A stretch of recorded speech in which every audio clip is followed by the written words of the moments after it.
sa ikagagalak ni Congressman Manuel, we're going to inform the former president on this hearing. Okay? Now, pag na-inform siya, nasa kanya na yun kung pupunta siya o hindi. But I would like to give full respect to the former president.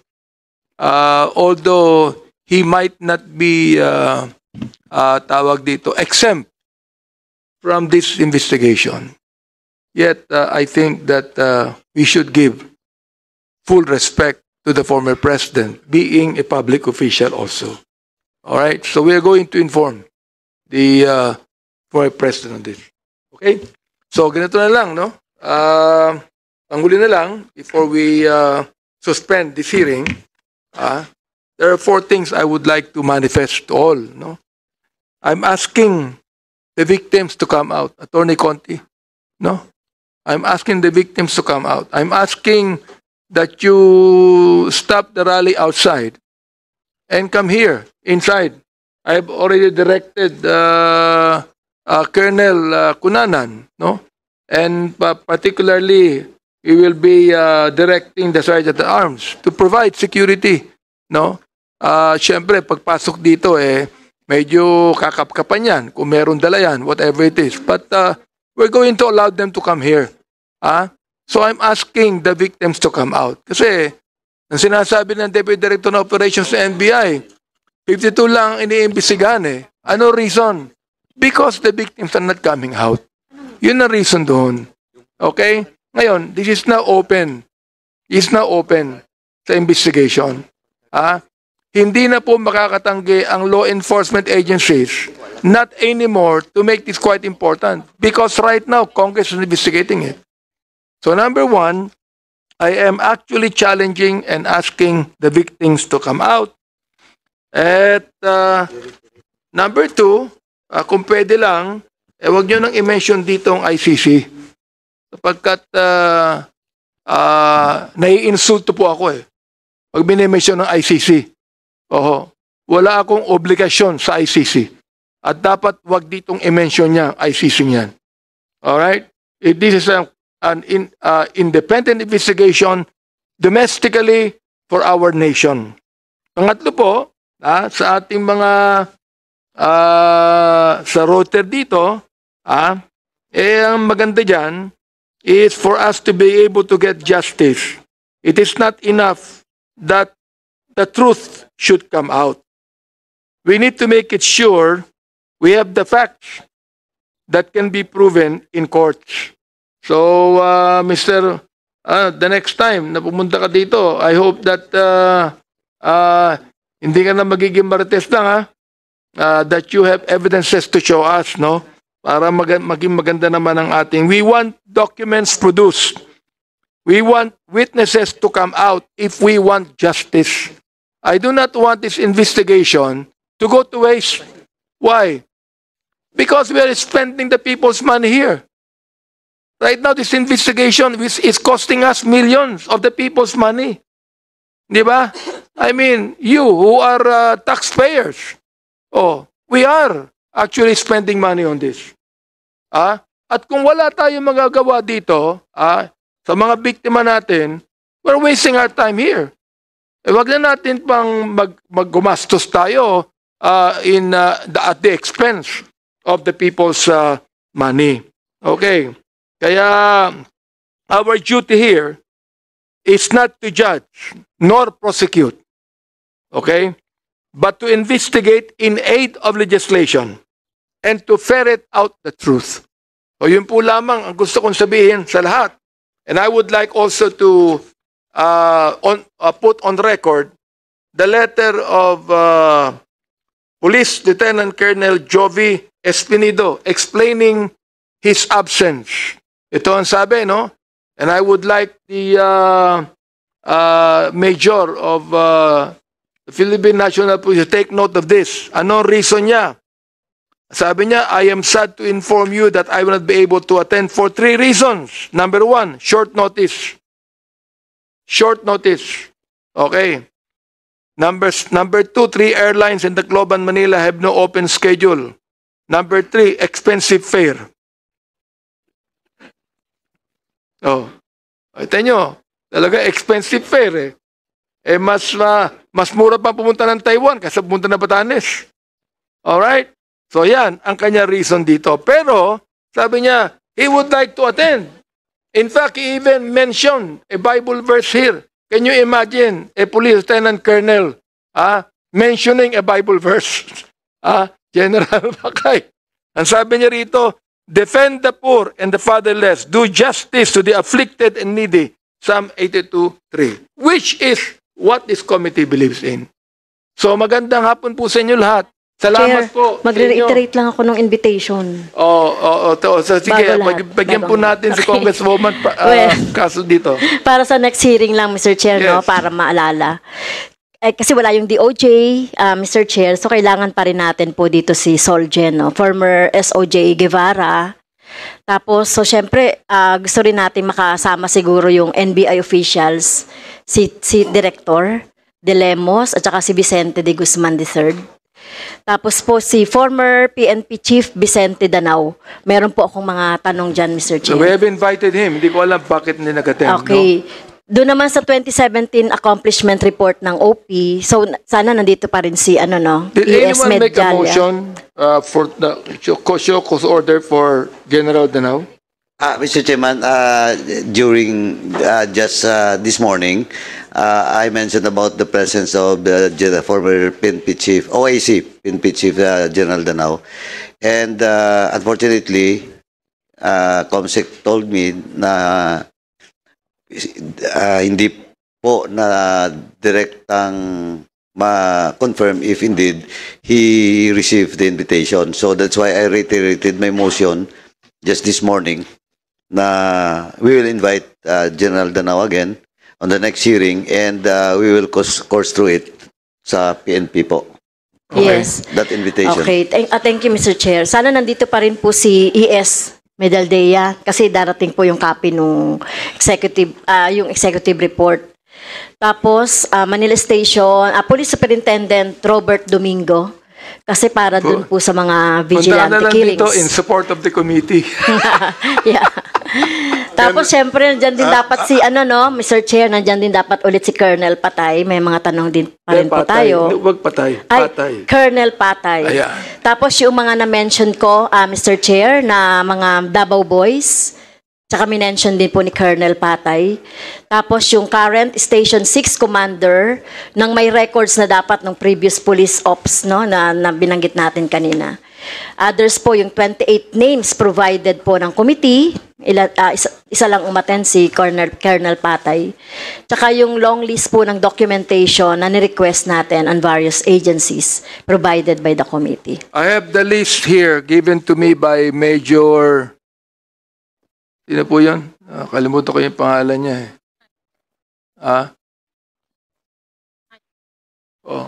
Major, no? Ayasin Santos, no? Siya ba? Yung sa personnel. Okay. She gave me the 28 names dito. At ang nagpunta si Colonel Lito Patay, Colonel Edelbert. Kasi 61 deaths is to 6,000. But of course, that 61 deaths in your record.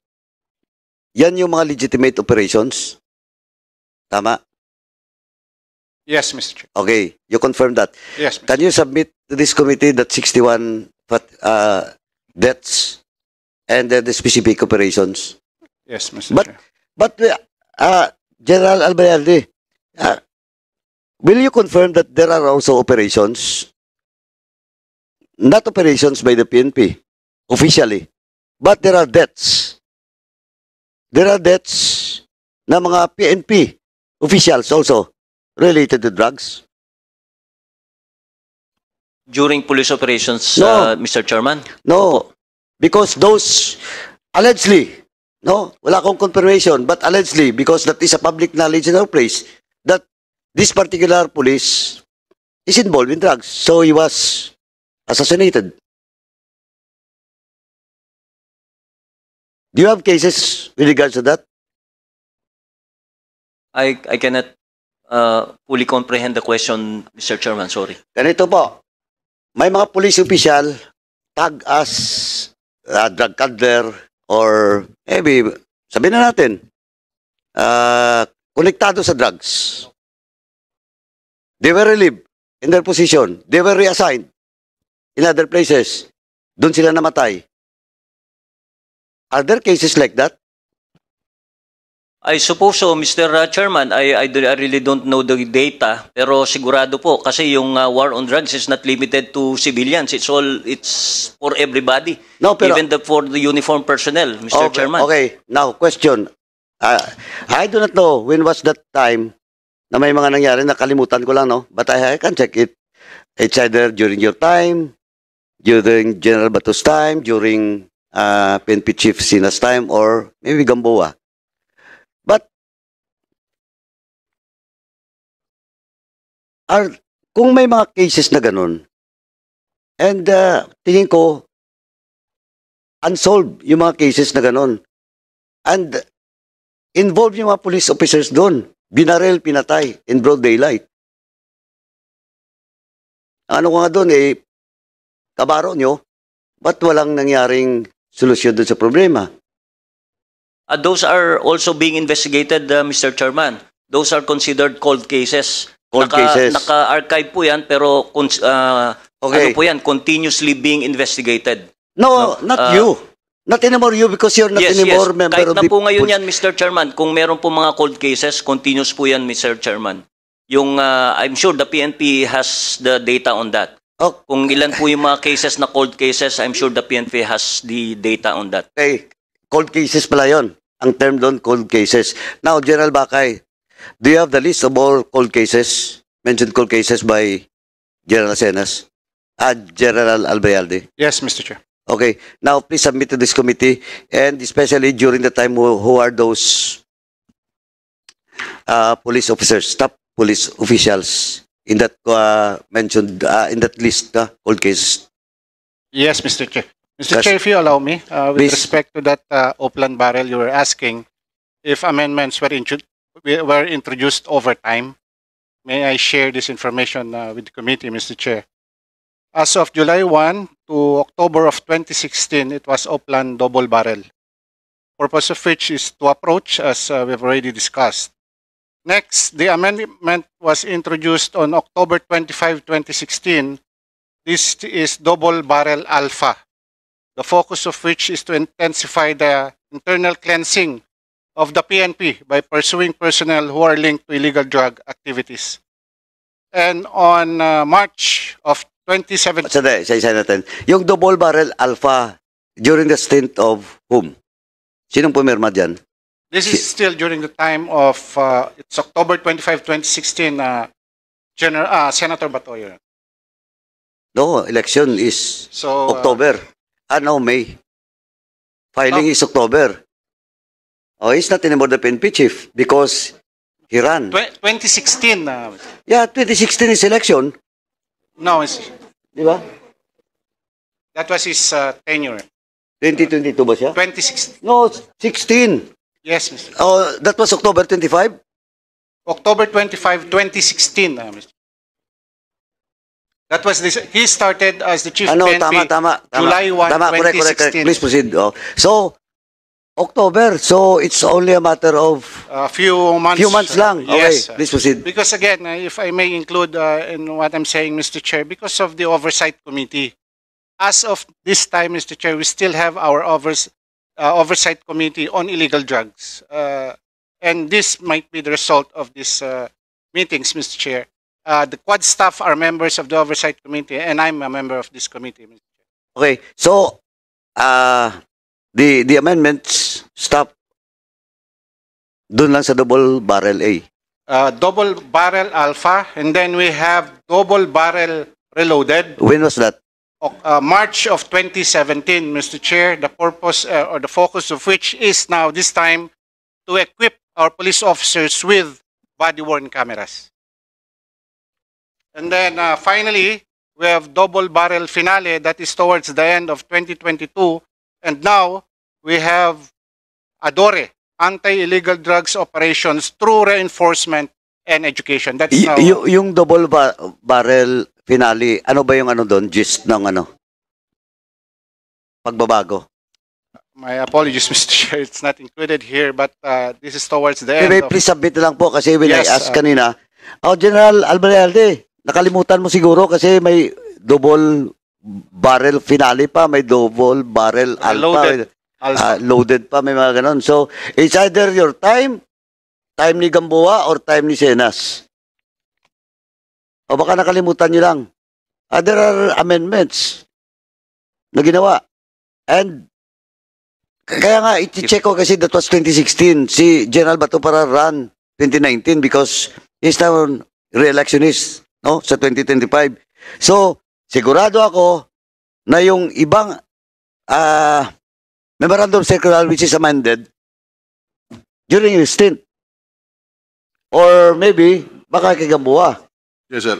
During my time, sir, there was no, I could not remember na maybe pinirmahan ako because that was the height of COVID, sir. COVID. Yeah. Anyway, pakisubmit na lang po. Then, lahat ng mga amendments, pakiano mga kung sino yung ano dun, nung time niya kasi gusto lang na, ako, Mr. Chairman, dapat aralin natin to, yung mga amendments na ginawa. Kasi to be fair with the police, no? Baka with that amendments, makita natin na talagang inaral din nila. But of course, yung death. Pero, Mr. Chairman, yung 20,000 mentioned kanina, that was not part of the extended reso. Gusto ko lang linawin. Na sinasabi ni Attorney Jokno. Kasi 20,000 daw, 322. The 20,322 was part of the allegedly report coming from Malacanang. And that was not part of the petition with regards to the constitutionality of this memorandum circular. So wala yung 20,322 for the record, Mr. Chairman, because I have already read all the proceedings, pati yung mga motion ni Soljen Calida. Kanina binasa ko na yan. So wala yung 20,322. So the record still stands na yung 6,000 lang muna. No, but of course, kaya nga kailangan i-produce natin. We will ask the new administration na padala nila sa atin if indeed there is such a report. And that includes the executive summary being made and reported daw ni Guevara. During the time, siya ang DOJ, siya nag-represent doon sa labas, sa UN. Ayun yung gusto ko makuha din. What is that executive summary report? Kung may record pa ang president. But of course, unless otherwise the president will waive that executive privilege, makuha natin. So I hope they will not invoke executive privilege with regards to this. And ako hindi ako abogado, pero we can question it in the Supreme Court later. Tingnan natin if that is covered by the provision with regards to executive privilege. Pero gusto ko lang balikan, Chairman, yung question of 20,000 for the record, wala yun sa extended reso ng Supreme Court. Pinaghalo po yung yung data. Now, lastly, Mr. Chairman, doon po sa cold cases, mga ilan ba yan? my apologies, Mr. Chair. On the next public hearing, I will provide. So yung cold cases, initially, yung cold cases na yan, ano yan? A police officer died. Are there also missing police officers? My apologies, Mr. Chair. I'm not in possession of knowledge. O paki-submit. Para at least, once and for all, ang sinasabi ng victims, also, part of the collateral damage, doon sa PNP, para at least malinaw din natin, di ba? Kasi, pwede rin part of the cleansing process, but of course, that is extrajudicial din. Kung totoo, na indeed, na may mga cold cases, Mr. Chairman, police din yan sila Though, of course, they're being suspected by their superiors na involved doon sa droga. Alam mo naman ang drugs, napaka-complicated. So, hindi mo rin alam. Diba? To silence anyone or anybody. Pwede din ganon. So, pakisubmit na lang po. Pati yung mga circumstances with regards to all those cases. pati yung period of those incidents. No? Okay. Thank you, Mr. Chairman. That's all. Mr. Chair, ilang follow-up lang na mga questions. Kasi na-mention kanina ni Attorney Gilbert na dun sa case na meron nga nalaban di umano, sinasabi po ni Colonel Patay ay legitimate police operation. Pero naglabas ng desisyon yung korte, tama po ba, na hindi naman talaga nanlaban? No? Tama, Your Honor. Yes. So, Mr. Chair, from this hearing kasi, pinapanindigan pa rin ni Colonel Patay na legitimate yon kahit may korte nang nagsasabi ng ganon. Kaya Mr. Chair, this actually puts the burden on him dahil siya yung merong command responsibility dun sa unit na nag-conduct ng ganong police operation. Gusto po nating malaman, Mr. Chair, na yung police operation po ba yun ay merong clearance? For the record lang, may clearance po ba yun mula kay Colonel Patay bago kinonduct yung operation na yun? Your Honor, we made a prior coordination and I know the operation, Your Honor. With regards to the decision of the court, I have not read the decision. Yung tanong lang po natin, Mr. Chair, ay kung may clearance ba yun? Yes, Kasi Your kailangan Honor. may clearance. Yes, Your Honor. Tapos, Mr. Chair, yung mga PNP personnel po ba na yun ay member ng anti-illegal drugs group? Saan ang galing yung clearance, Colonel Patay? The operation, Your Honor, was conducted in coordination with the PDEA before we can conduct. Sino nga nagbigay ng clearance? We, Is it the director of the Southern Police? there will be a pre-operation report, a pre-coordination and also there will be a coordination to be made to our district headquarters, Your Honor. So, sino po in particular, Mr. Chair, yung nag-issue ng ganong clearance?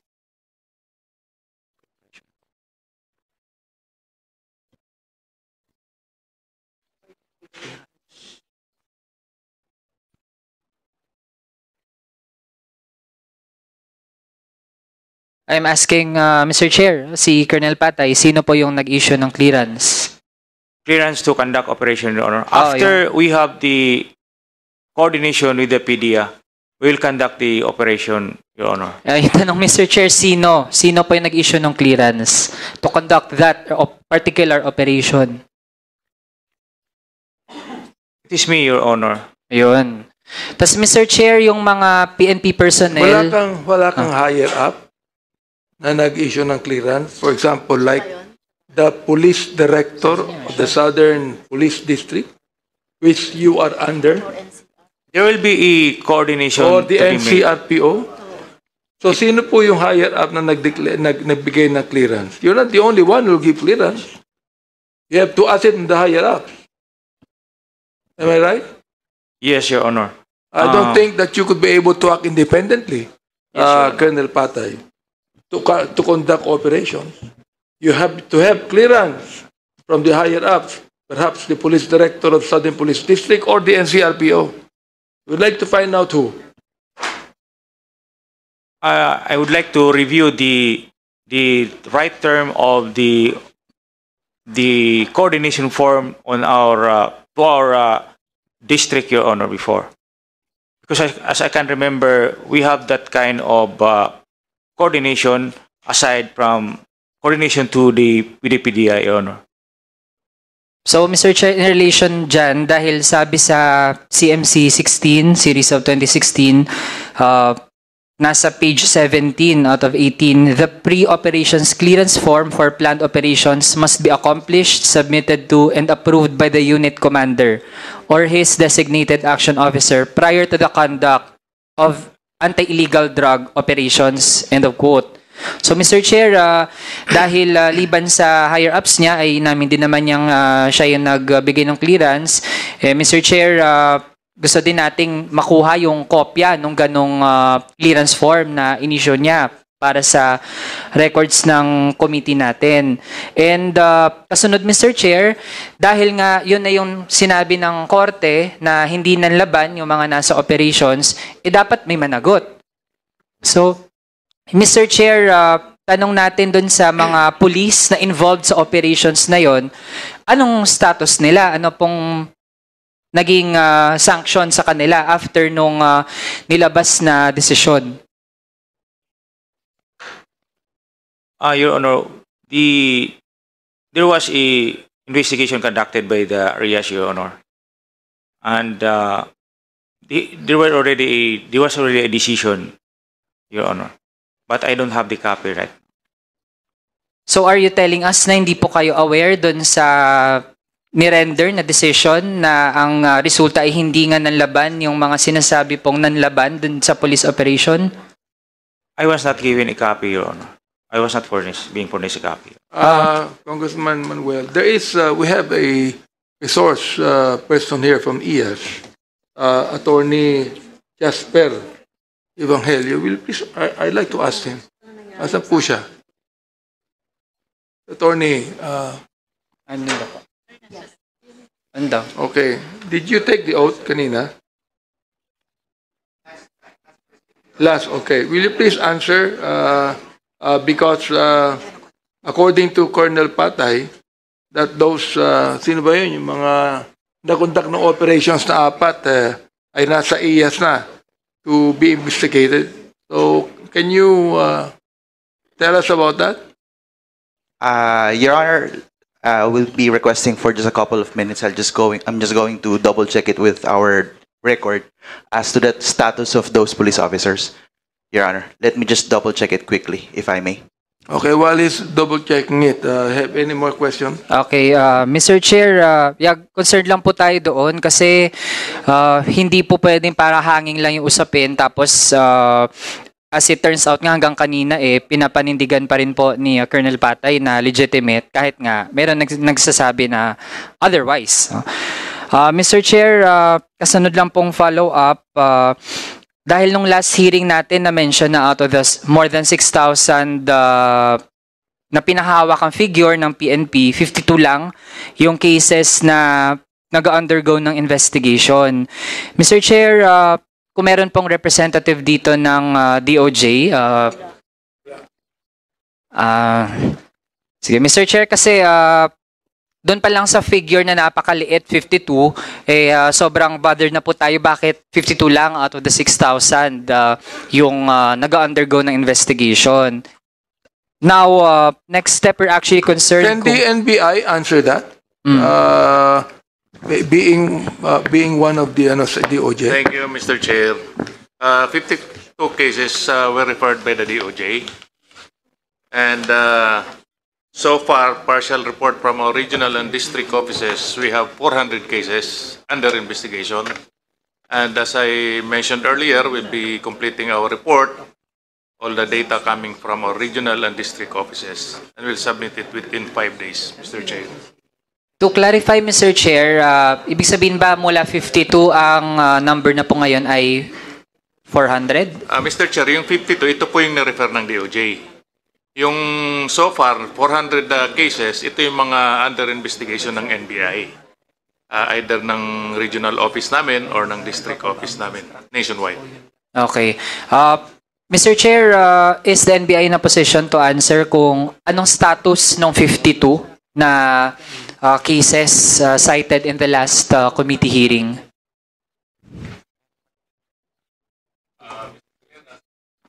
As I mentioned earlier, ongoing cases 9, filed with the prosecutor 13, and closed 30, total of 52 cases, Mr. Chair. Ito po yung breakdown ng 52 cases. Yung 9 po ay? Ongoing ang investigation po. Sa 9 po na yan, since when nagsimula yung investigation sa mga yan? 2022 when these cases were referred by the DOJ to the NBI for investigation. Okay. Meron po bang timeline kung hanggang kailan po pwedeng mag-run? I'm sorry, Mr. Chair, but in criminal investigation, it's difficult to determine timeline. Kasi nga, most of the cases were temporarily closed for lack of evidence or witness or witnesses. So, kung may mag-surface na witness, then we can reopen the investigation. Tas may na-mention din Mr. Chair na 13 cases. Pending before the prosecutor's office. Tapos yung natitira po, out of Closed, temporarily closed for lack of evidence or witness or witnesses. tapos yung 400, can we get the exact figure again? So far, as submitted by our regional and district offices, we have 403 cases. But we're waiting for figures from other regional and district offices, Mr. Chair. So it's possible na umakyat ang It's number possible, na yan. Mr. Chair. Okay, Mr. Chair, we request na ma-provide din po ang ma-provide po tayo ng copy ng update, breakdown ng update sa 403, anong inaabot ng mga Yes, cases Mr. na Chair, iyon. we'll provide the committee with the update of all these cases, Mr. Chair. Okay, thank you, Mr. Chair. Tas last sa ngayon, Mr. Chair, kasi na-mention ulit yung CMC 16 series of 2016. Okay. Last na, wala na iba. Yes. Kasi Mr. Chair, kung babasahin pala front Okay. page pa lang, part 1, 11, references. 12, 1, 2, 3, 4, 5, 6. Ano tayo rito, ha? Number 1, part 1, Mr. Chair, ng document references. Ano daw ang mga basis ng Project Double Barrel na kasama yung Oplan Tokhang? Part A, unang-una po, Mr. Chair, pronouncement, and I quote, pronouncement of President Rodrigo R. Duterte to get rid of illegal drugs during the first 6 months of his term. So, Mr. Chair, can we ask, well, in behalf of the past administration, former Executive Secretary, kung ano pong pronouncement in particular itong nire-refer sa document? You read again the document, please. Yes, Mr. Chair, sabi po dito, reference for the Project Double Barrel. Nakalista po mga documents, pero unang-una, Part A, pronouncement of President Rodrigo R. Duterte to get rid of illegal drugs during the first 6 months of his term. Yes, he said that. No, Nabi naman niya, let's fight illegal drugs and let's do it within the bounds of law. Okay. Wala, yun lang ho. Yeah.